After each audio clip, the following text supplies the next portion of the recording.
My name is John Shegerian. I'm the co-founder and executive chairman of ERI, which is called Electronic Recyclers International. And we're one of the largest ITAD and end-of-life recycling companies in the electronic space in the United States and the world. What are some of the key factors affecting the ITAD industry today?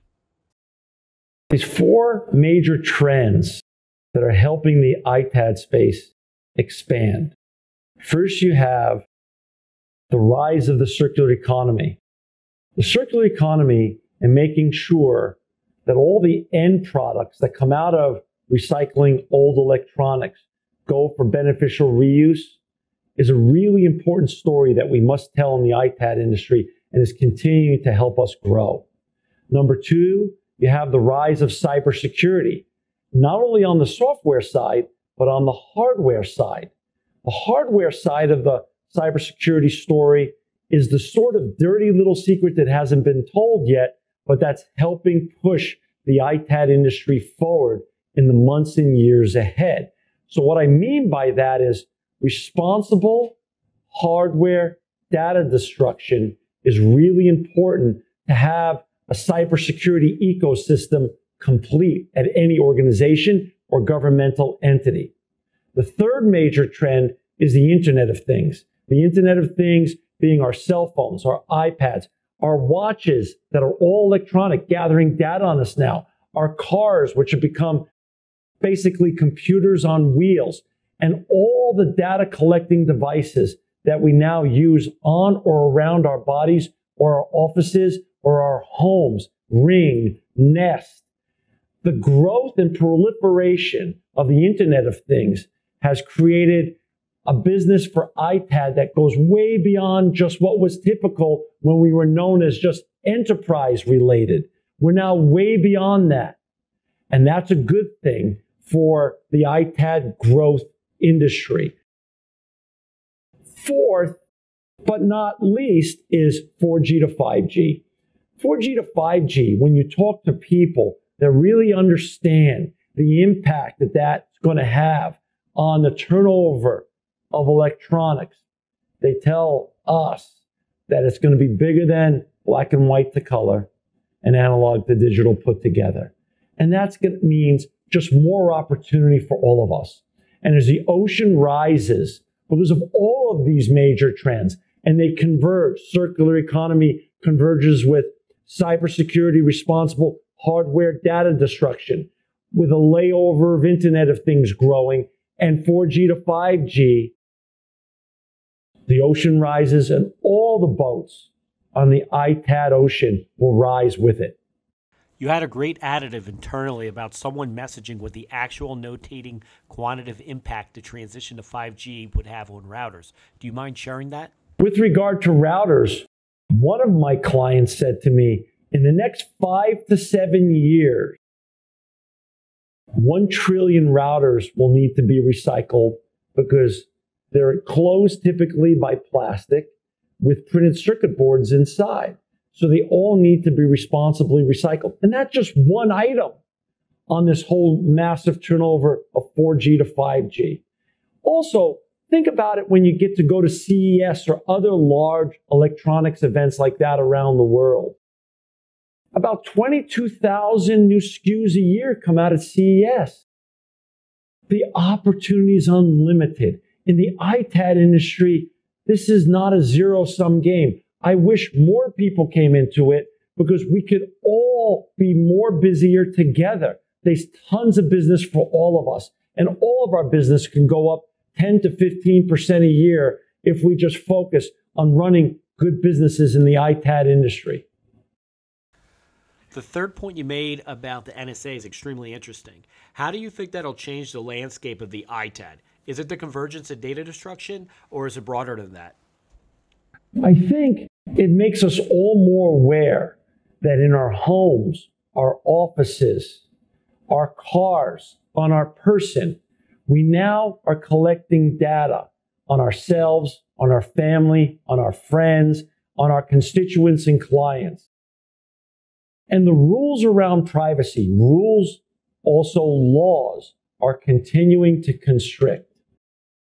So we all have to be more aware and focused and also sensitive to this data and make sure that when these items come to their natural end of life, that we either wipe them appropriately or we destroy the data in a responsible way, where then all the materials that come out of the destruction process go for beneficial reuse.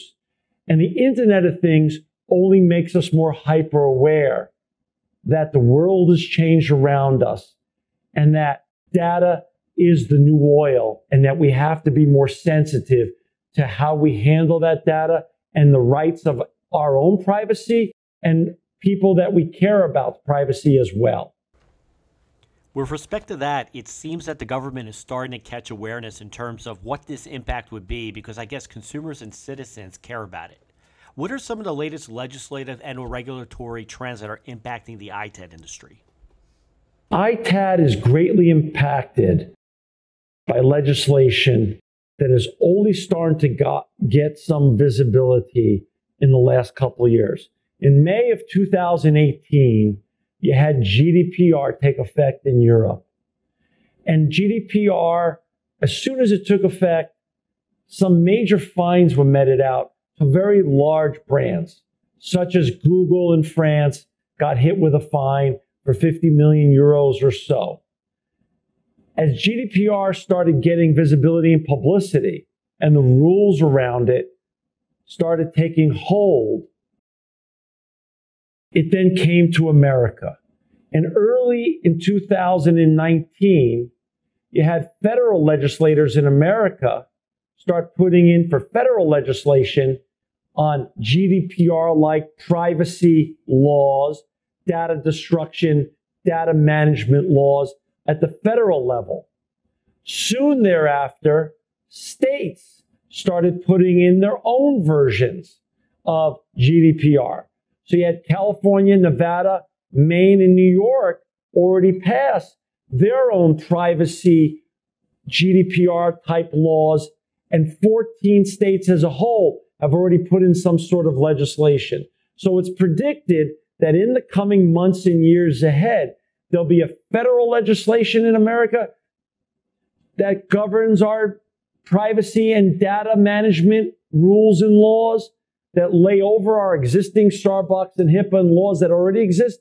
And then states are going to have their own. So in essence, to sum up, there's going to be a tightening of the noose on how we handle privacy and everyone's data. And there's going to be a greater sensitivity around that. And also, there's going to be penalties if corporations or governments don't handle our data the right way with care, like they should, because care means privacy for us and around the data that means so much to us, such as our own vital statistics when it comes to health statistics and HIPAA, such as personal information, such as our banking information and other information that we deem as private and should not be shared with others unless we give permission to do so. What impacts do you think certifications have on electronic recyclers and ITADs? Certifications on electronic recycling and ITAD, we feel at ERI are very important. It's a very personal decision, though, to make.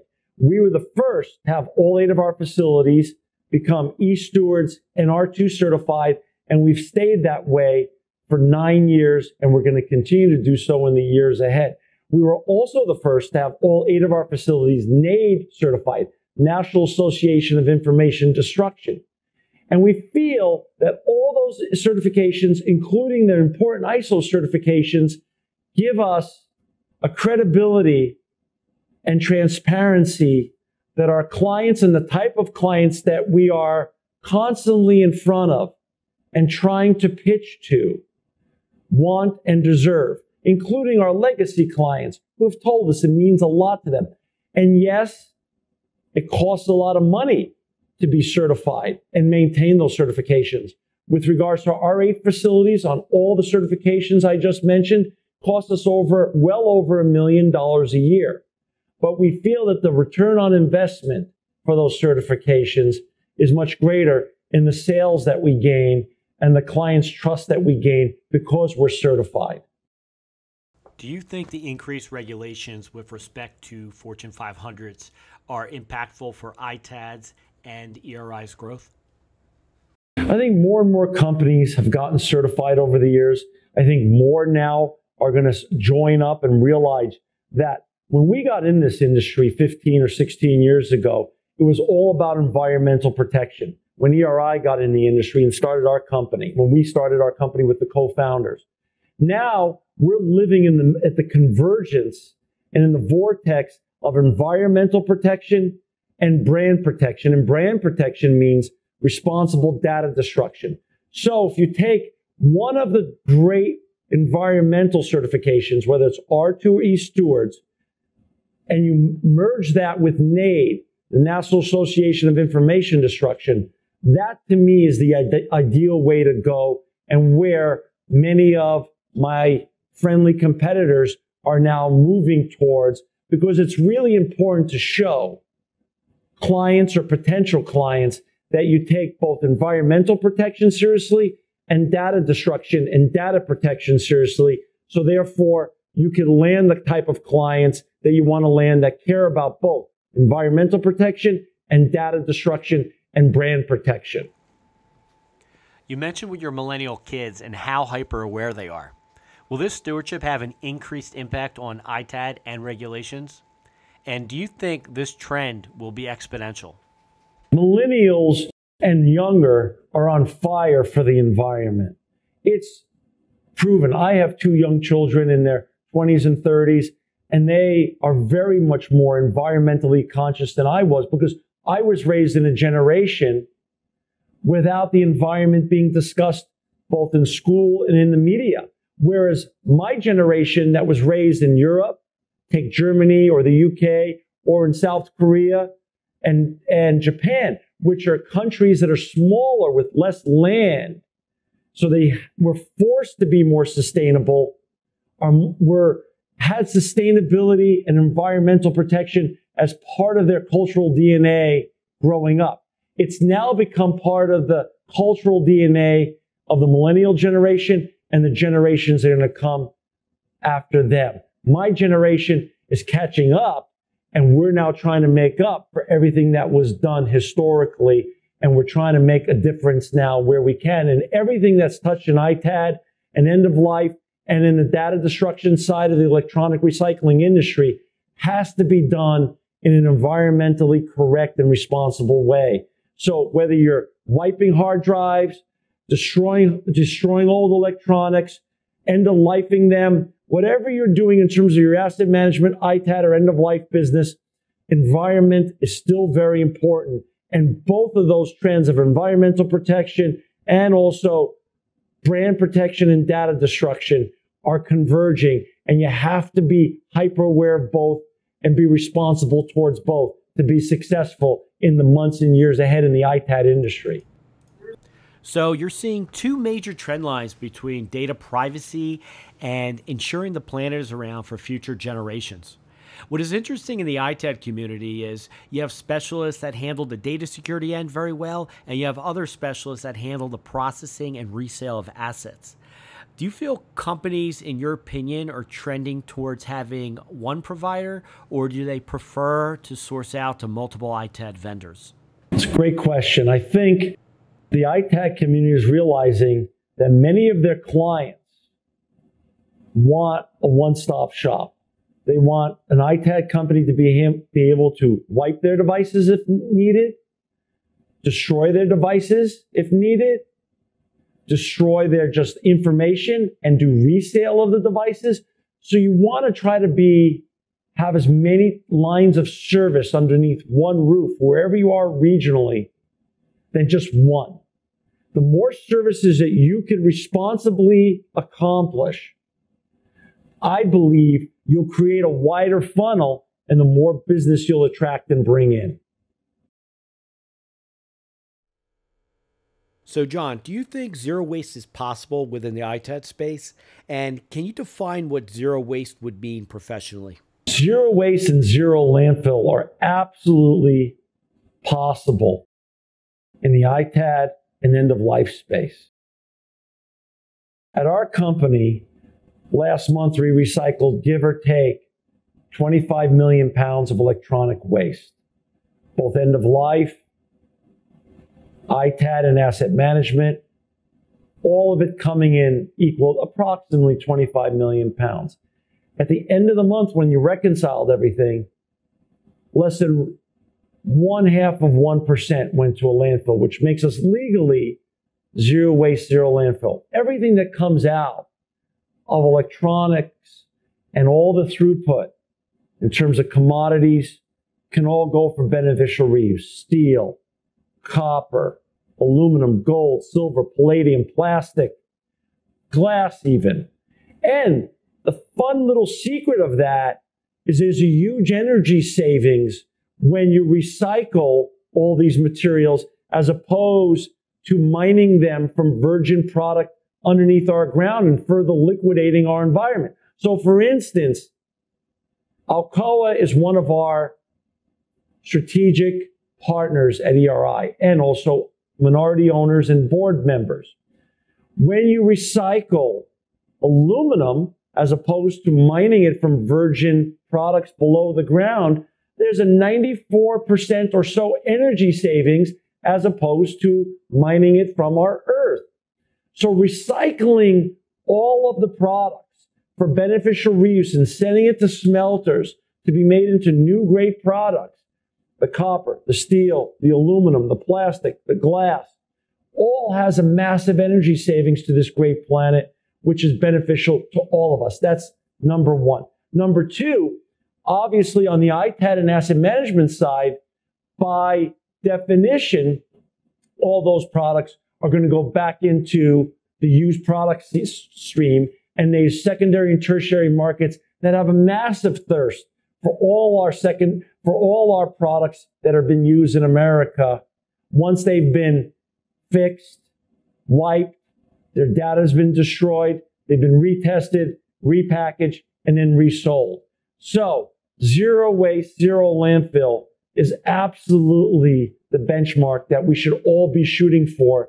And it just makes our business even greener and better and more visible because we're making a greater impact to make the world a better place together. Can you give some examples of the circular economy in terms of success stories? Sure. The copper that we pull out of our electronics and send on our printed circuit boards to our other strategic partner and board member, LS Nico Copper, they take that copper and smelt it, and the gold and the silver. And that all goes back to making new hospitals, new cables, and goes into all the emerging economies around the world, such as China and India, that have almost a limitless thirst for these commodities because they're going through their industrial revolution and their technological revolution concurrently here in modern times. They need all this stuff to build infrastructure to support their booming economies. Aluminum with Alcoa, as I mentioned earlier, goes back. All of that's recycled and resold for beneficial reuse for airplanes or cans or the siding of buildings. And plastic. Our plastic goes back to our great plastic recycling partners, and it's reused by many of our OEM partners, such as HP takes it and they put it into new printers. Everything that comes out of our facilities goes for beneficial reuse and either into new electronic products or just into new industrial products that see a new life and are for beneficial reuse. And there's no need for any of the stuff ever to go to landfills. And that's a great story that isn't told enough, that comes out of both our ITAD industry, our end-of-life industry, and the electronic recycling industry as a whole. When you do it right and you do it responsibly, there's no need for any of these materials ever to go to landfills anymore. And that's a great way to go to bed every night knowing that you're making the world a better place, one electronic device at a time.